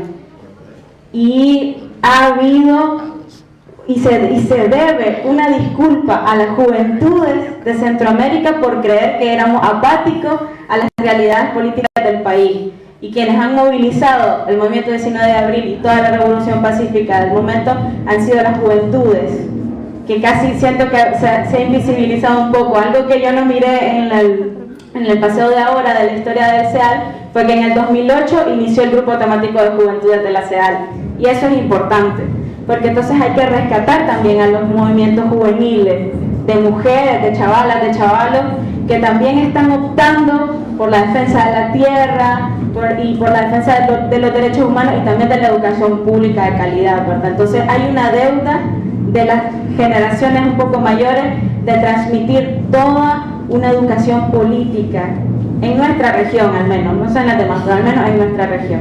Gracias. Y a todos. Quería agradecer un poco la experiencia a todas las compañeras, a todas las personas que han participado de esto, y quería hacer una pregunta. Quería preguntar sobre, a propósito de la experiencia en los Bachi, en la historia del movimiento de organización, inmigrantes, etcétera, ¿cuáles serían hoy día entonces los pasos o los principales desafíos a abordar en esta relación entre feminismo y feminismo y educaciones populares? A propósito de que estamos en la CEAL y todo acá, entonces estaría bueno como ver cuáles serían esos puntos de discusión. No, muy brevemente, yo creo que todo lo que se vino dialogando tiene que ver con este momento que al menos en la Argentina, pero también creo que en todo el continente, se levanta lo que algunos llamamos la marea verde, la revolución feminista, y que esa expansión del movimiento feminista nos plantea muchos desafíos, pero también muchos debates. Y yo acá dejaría como planteados debates, sobre todo que se vieron en el diálogo. ¿Cuál es el lugar de las mujeres en la lucha feminista actual? Pensando como un sujeto que históricamente construyó el feminismo. Yo creo que si bien hay que plantear la ampliación de nuestras luchas en sus objetivos y en sus sentidos, a mi entender tenemos que cuidar el espacio de creación y construcción del movimiento de mujeres populares en los territorios. Quienes hacemos educación popular en los territorios, quienes construimos feminismo popular en los territorios, sabemos que ahí necesitamos el espacio de trabajo entre nosotras, el diálogo entre nosotras, porque en algunos sectores, sobre todo académicos, se puede haber superado esta idea y se puede estar pensando, incluso a través de distintas teorías que entiendo que tienen mucho que ver con la academia y creo que tienen mucho que ver con el norte, en la superación de las identidades, por ejemplo, de las identidades de mujeres. Yo entiendo que cuando vamos al territorio necesitamos construir con las mujeres un espacio de poder popular feminista, y eso es reconocer nuestros dolores, reconocer nuestras históricas opresiones, pero también el espacio de lucha, el espacio de energía y de esperanza que hay en nosotras. Y eso es un diálogo entre nosotras que necesitamos seguir haciendo, aunque en la lucha antipatriarcal nos encontremos con un montón de otras compañeras, compañeros con los que vamos a ir adelante en la lucha antipatriarcal e incluso en los diálogos feministas. Me preocupa que preservemos dentro de eso el espacio de las mujeres organizadas en los territorios para la educación popular. El otro tema que me parece que lo planteó muy bien la compañera Zaida es el tema de que no puede haber un feminismo racista, para decirlo brutalmente. La relación entre el feminismo, la lucha antipatriarcal y la lucha antirracista siempre tendría que haber sido así, no siempre fue así. También hay feminismo que ha sido hegemónico, que ha sido desconocedor de la situación, de las luchas y los diálogos de las mujeres, de los pueblos originarios, y en este momento es particularmente peligroso, porque el racismo crece y al lado del racismo crece el fascismo. Entonces nos preocupa mucho la derecha, pero no nos indignamos si ayer, anteayer asesinaron a un hermano mapuche en el Estado chileno, o todos los otros crímenes que conocemos. Hay una cierta indiferencia que ha sido formateada y que es el colonialismo introyectado también en nuestras experiencias de vida. Entonces a mí me parece que el feminismo popular tiene que poder lograr unir la perspectiva antirracista, la perspectiva antipatriarcal, y diría más, volver a instalar la perspectiva de la revolución y la de perspectiva socialista. Y yo sé que para muchos esto de hablar de socialismo puede resultar complejo, pero no nos fue también hablando solo de democracia, ¿no? Digo, hoy podríamos pensar cuáles son las democracias que hay. Acá se hablaba de Nicaragua, se puede hablar de cualquiera de nuestros países que se dicen democráticos y que el horizonte cotidiano es el de un cada día mayor fascismo y mayor descrédito de las instituciones. Entonces, sin dejar de luchar nosotros por la democratización, retomo a Rosa Luxemburgo cuando decía socialismo o barbarie, porque lo que estamos viviendo hoy es la barbarie. Entonces, feministas que nos creemos en revolución, que hacemos una marea verde, pero que nos olvidamos de las transformaciones estructurales, me parece que también sería muy complejo. Así que lo pondría por ese lado. Y pasaría para que la mesa haga algunos comentarios más para cerrar.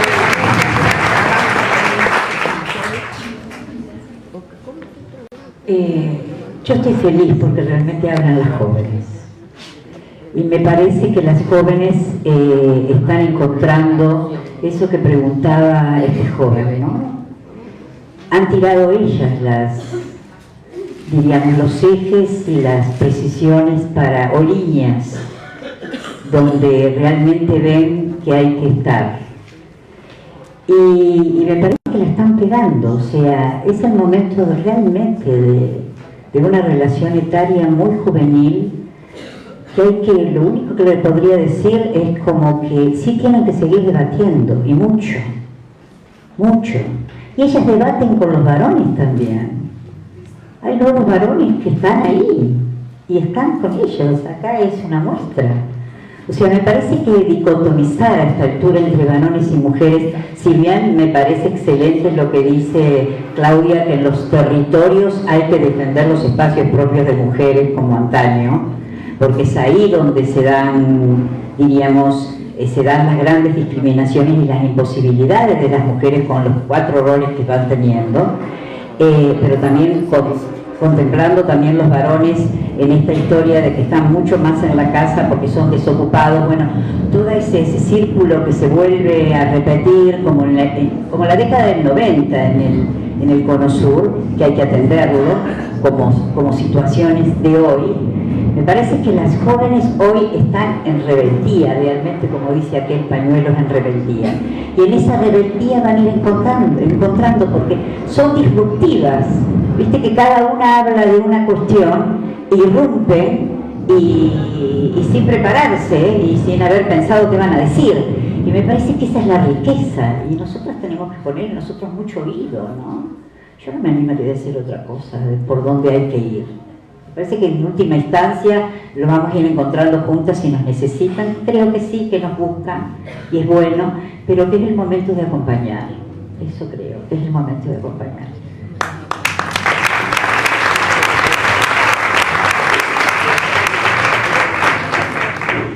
Sí, yo quería hacer como una pequeña aclaración cuando hablé de lo que para mí es el feminismo, que creo es un proceso revolucionario y es un gran movimiento de la sociedad y no un movimiento de mujeres.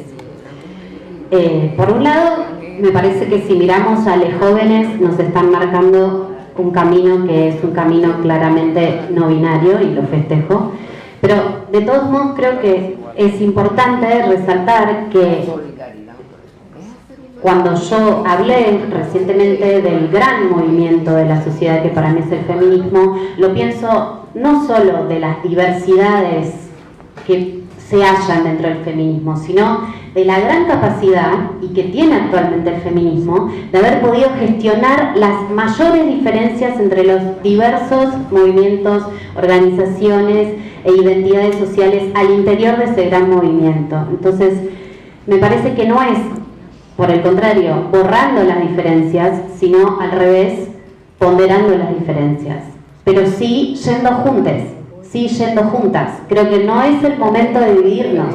Creo que no podemos darnos el lujo, frente a esta avanzada fascista neoliberal, de dividirnos. Creo que el movimiento popular, los movimientos populares, las mujeres, les varones, cis, heterosexuales, trans, pero que pueden ser feministas. Los varones heterosexuales, cis, yo creo que sí pueden ser feministas. Yo los quiero en nuestra vereda, porque el monstruo es muy peligroso. Y lo mismo las compañeras de todas las corrientes sociales que estén con un mismo pensamiento, que es combatir este monstruo que se nos viene. Parece que no podemos darnos el lujo de separarnos en semejante escenario histórico y político.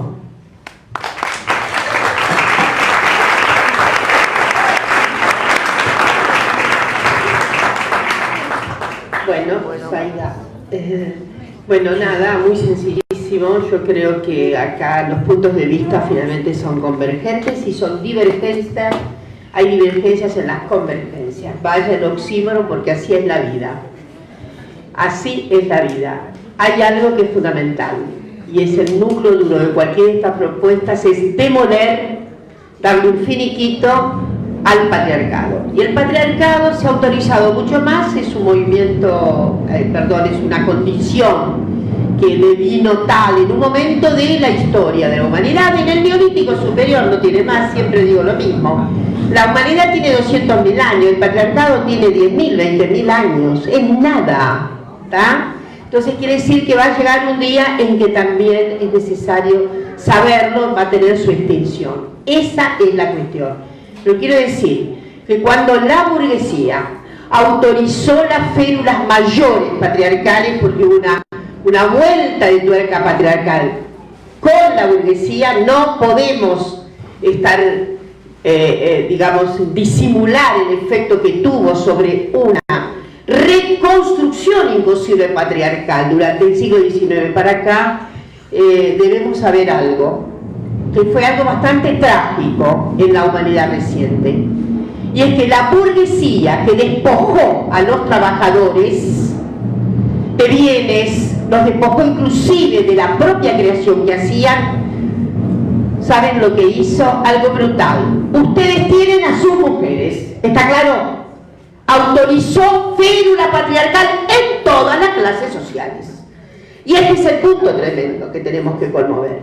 Por eso cuando Claudia reclama volver al territorio y trabajar con las mujeres, ¿para qué trabajamos con las mujeres? Para que deconstruyan la construcción patriarcal de sus hábitats.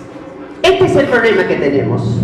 Y saben que es cierto que efectivamente la construcción patriarcal existe en todo y no hay ningún paraíso. No hay lamentablemente ningún paraíso en el mundo. Entonces quiere decir que este es el convite también, que hacemos a todas las comunidades, la deconstrucción patriarcal. Efectivamente, esto creo que es una forja fundamental para una vida que en algún momento también debe extinguir la fórmula capitalista tan insensata, tan irracional y tan brutal. Pero si podemos deconstruir al patriarcado, no estoy tan segura, eso quiero decirlo también, que deconstruyendo al patriarcado terminemos con el capitalismo. Lamentablemente no es tan fácil, no es tan fácil.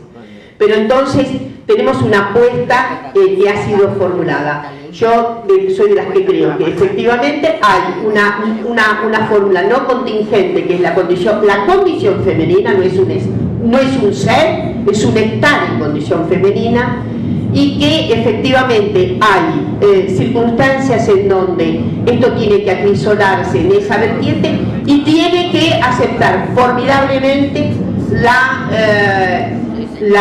participación de las otredades. Para mí es cuando se nos dice qué pasa con los varones, pero si los varones tienen que aprender que se tiene que sacar de la mochila el machirulo que tienen adentro. La gestión machirula es brutal, es indigna. La dialéctica del amo y el esclavo, es decir, del amo y la esclava, la verdad es que lo que más indignifica la vida es el amo.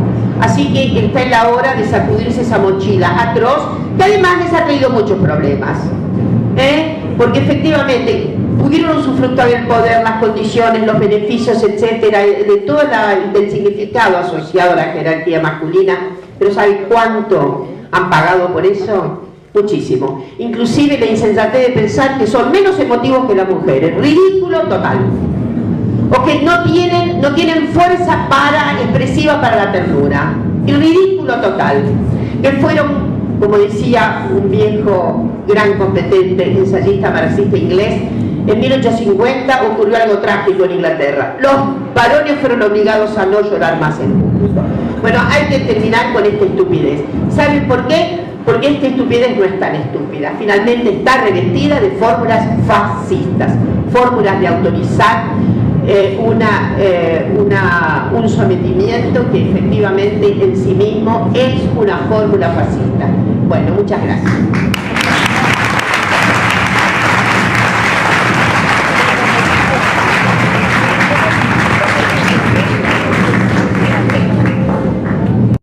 Bueno, esta mesa, yo le quiero agradecer a las compañeras, y aparte porque evidentemente tenemos una historia patriarcal de siglos que no es fácil desmontar en años, necesitamos muchos años.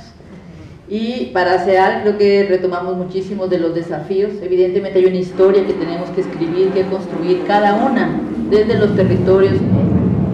Las mujeres tienen que escribir sus historias.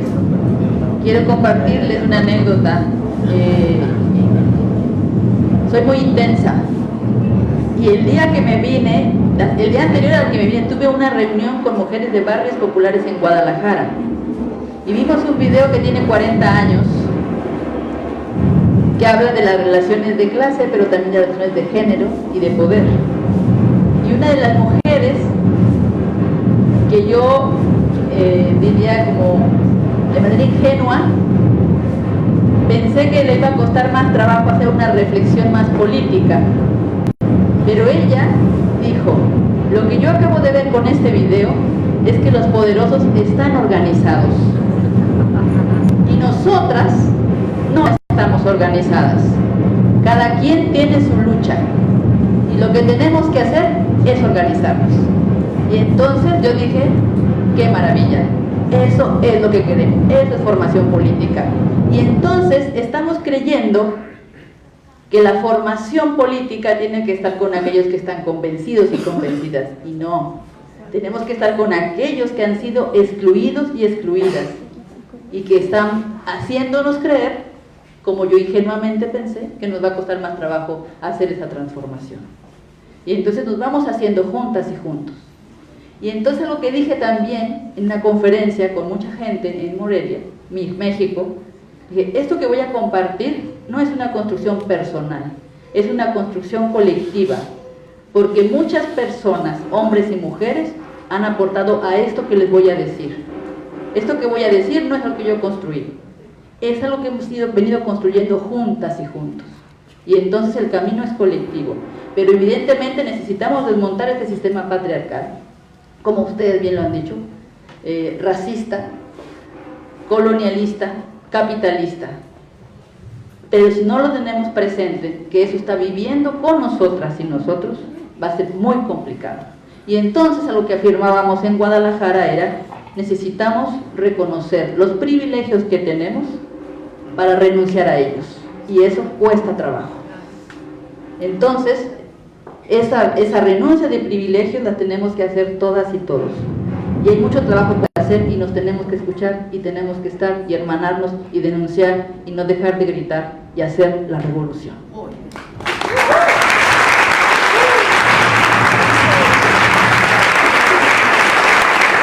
Bueno, creo que estamos llegando al final. Quería, además de agradecer, hacer un cuentito breve, que es real también. Ya me inspiró ella con sus cuentos y nosotros hacemos la educación popular siempre con relatos. Y este nos lo trajo hace muy poquito una hermana de Guatemala, Lolita Chávez, una compañera criminalizada que tuvo que salirse de su territorio, expulsada por las bandas de las transnacionales, y ella nos contaba que cuando tuvieron que decidir en su territorio si dejaban o no entrar a las transnacionales de la minería, hubo toda una consulta en cada una de las comunidades. Fue muy complejo. Hacía poco habían asesinado en Honduras a Berta Cáceres, ellas y ellos lo sabían, y bueno, estaban haciendo esas consultas cuando se reúne la Asamblea de Mujeres del pueblo Mayaquiche, de donde es ella. Ellos tienen la organización mixta, pero también su Asamblea de Mujeres. La Asamblea de Mujeres resuelve debatir sobre cómo son sus relaciones sexuales, mientras discuten el tema del orden del día de la Asamblea. ¿Será que hay otra forma? Fíjense, esa pregunta es interesante, porque las mujeres nos decían, nos vamos a dejar alejar de ese pesado que nos transpira encima. No, ¿será que se puede hacer distinto? Pero hacerlo, ¿no? Y entonces digamos, averigüemos, porque no sabían si había respuesta para eso, y se les ocurre llamar a las feministas de Guatemala, de la ciudad capital, y las llaman. Ahora imagínense ustedes que tienen más años, ustedes, que la llaman, la de la selva, estamos hablándole para que nos vengan a hacer unos tallercitos para ver cómo lo hacemos diferente. Y como nosotras ya tenemos conciencia de que no podemos colonizar, tampoco en eso, que cómo vamos a ir a hacer talleres de sexualidad y a la selva, que no puede ser. Sí, vengan, que queremos pasarla mejor, estar mejor, el buen vivir, ¿no? Y entonces, finalmente le dice, ¿quieren que hagamos unos talleres sobre el clítoris? Yo sé que ustedes piensan que llamen lo que sí, pero no. Dice, sí, venga. Y hacen unos tallercitos con espejitos, dónde queda el clítoris, para qué sirve, cuáles son sus usos, etc. Resolución del taller de la Asamblea de Mujeres: el clítoris es estratégico para nuestra vida. Bueno, con esos talleres siguen hasta que llega a la Asamblea, donde se tenía que decidir si dejaban o no entrar a las transnacionales de la minería. Y se decide que no le van a dejar entrar a las transnacionales. Todas las comunidades, varones, mujeres y si había trans, decidieron en unidad que no iban a entrar las transnacionales de la minería. Cuando se aprueba eso, un compañero líder tiene la mala idea de decirle a las mujeres, es que ustedes tienen que hablar más duro, más fuerte, para luchar mejor contra las transnacionales. Si hablan así, no van a poder. Y una compañera, ¿tú quieres que hable más duro? Sí. Entonces no me violentes en la casa. Entonces no me quites la fuerza en la cama. Y las otras compañeras, todas empoderadas después de su tallercito de clítoris, tú tampoco, tú tampoco, tú tampoco, tú tampoco. ¿Qué quiero decir? Que sí podemos luchar juntas y juntos y juntes, pero hay momentos del empoderamiento de las mujeres que también son propios dentro de las organizaciones. Y quiero cerrar entonces recordando a Berta Cáceres, que acá la nombró la compañera de Guatemala, una luchadora en su territorio que tuvo que enfrentarse a las transnacionales, a las empresas, pero que cuando estuvo acá con nosotras en una articulación de feministas populares, dijo: me duele mucho más luchar contra el patriarcado, porque eso lo tengo al lado todos los días. Incluso en mi organización, que se llama antipatriarcal, incluso los varones de mi organización, que se nombran antipatriarcales. Entonces no alcanza con nombrarse. Desprenderse de las formas de funcionamiento patriarcal es parte de la educación popular y de la pedagogía feminista que tendremos que llevar a cada uno de los territorios y a cada una de las organizaciones, y creo que nuestro desafío, y estos días trabajaremos para eso. Muchas gracias.